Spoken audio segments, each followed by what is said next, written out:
Hi உறவுகளே, எல்லோரும் எப்படி இருக்கீங்க? போன வீடியோலேயே நம்ம சொல்லியிருந்தோம் சித்த மருத்துவத்தை பற்றி. அதை கண்டிப்பாக பார்த்துருப்பீங்க அப்படின்னு சொல்லிட்டு நினைக்கிறேன். நம்மளோட வாழ்க்கையில் இனிப்புங்கிறது ஒன்று தவிர்க்க முடியாத ஒரு விஷயமா இருந்துகிட்ருக்கு. அந்த இனிப்பை நம்ம எப்படி எடுத்துக்கிடலாம் அப்படின்னு சொல்லிட்டு உங்களுக்கு கரெக்டாக தெரியுமா? இப்போ இனிப்பு சாப்பிட்டா பெல்லி ஃபேட்டை நல்லா குண்டாகிடுவாங்க, சுகர் வந்துடும் அப்படின்னு சொல்லிட்டு சொல்கிறாங்க. அதனால் உண்மை தான். அதில் மாற்று கருத்து எதுவுமே கிடையாது.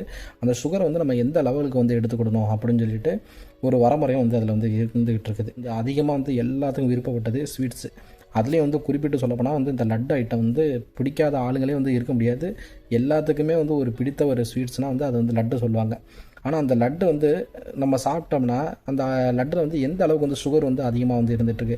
அதனால் ஏதாச்சும் பெனிஃபிட்ஸ் இருக்குதா அப்படின்னு சொல்லிட்டு கேட்டால் கண்டிப்பாக கிடையாதுங்க. ஃபுட்டு நம்ம எடுத்துக்கிறோம்னா அதனால் நம்மளுக்கு ஒரு பெனிஃபிட்ஸ் இருக்குதா, நம்மளுக்கு ஒரு ஆரோக்கியமான லைஃப் கிடைக்குதா, அதனால் நம்மளுக்கு ஏதாச்சும் ஹெல்த் கிடைக்குமா, அதனால் அதுலேருந்து நம்மளுக்கு புரோட்டீன் கிடைக்குதா, சத்தான இது இருக்குதா அப்படின்னு சொல்லிட்டு நம்ம அதை தான் மெயினாக நம்ம நோட் பண்ணுமே தவிர நம்மளுக்கு அது டேஸ்ட்டாக இருக்குது அப்படின்னு சொல்லிட்டு டேஸ்ட்டை நம்ம எதிர்பார்த்தோம்னா கண்டிப்பாக நம்மளோட ஆயுட்காலம் நம்மளுக்கு குறையத்தான் செய்யும். அதில் மாற்று கருத்தே கிடையாது.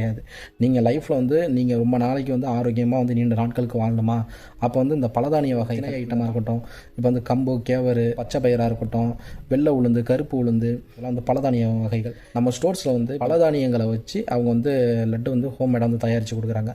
அப்படிங்கும்போது அதை நீங்கள் வாங்கி நீங்கள் ட்ரை பண்ணி பாருங்கள். கண்டிப்பாக உங்களுக்கு ஒரு ஹெல்த்தான ஃபுட் கிடைக்கிறதுக்கு வாய்ப்பு இருக்குது. இப்போ உங்களுக்கு ஸ்வீட்ஸ் சாப்பிட்ணும் அப்படின்னு சொல்லிட்டு தோணுதா?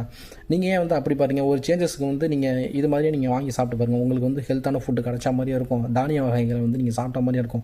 உங்களுக்கு இந்த இதில் நிறைய ப்ரோட்டீன்ஸ் அதிகமாக இருக்குது. பலதானிய லட்டில் என்னென்ன இன்க்ரீடியன்ஸ் ஆட் பண்ணியிருக்காங்க அப்படின்னு சொல்லிட்டு என்னோட சிஸ்டர் இந்த வீடியோவில் விலாவரியாக சொல்லியிருப்பாங்க. அதையும் கேட்டுங்க. அன்பான உறவுகளே, எல்லாரும் எப்படி இருக்கீங்க? இன்றைக்கி நம்ம பார்க்க போகிறது பலதானிய லட்டு. நம்ம நார்மல் லட்டு இருக்குது பார்த்தீங்களா, ரவா லட்டு, இன்னும் நிறையா லட்டுலாம் செய்கிறாங்க. ஆனால் அதனால் நமக்கு எந்த யூஸுமே இல்லை. ஆனால் இந்த மாதிரி தானிய வகை லட்டு நம்ம சாப்பிட்றதுனால நிறைய பெனிஃபிட்ஸ் இருக்குது. இப்போ இந்த லட்டு சாப்பிட்றதுனால நமக்கு என்ன யூஸஸ்ஸு? இந்த லட்டு நம்ம சாப்பிட்றதுனால நமக்கு ப்ரோட்டீன் கிடைக்கிது, carbohydrates, energy, fat and fibre எல்லாமே நமக்கு ஈஸியாக கிடச்சிருது. இப்போ நம்ம நார்மலாக ஒரு தானியம் வாங்கி ரெகுலராக நம்ம யூஸ் பண்ண மாட்டோம். ஏன்னா எல்லோரும் ஒரு ஒர்க்கில் இருந்துகிட்டே இருப்போம்.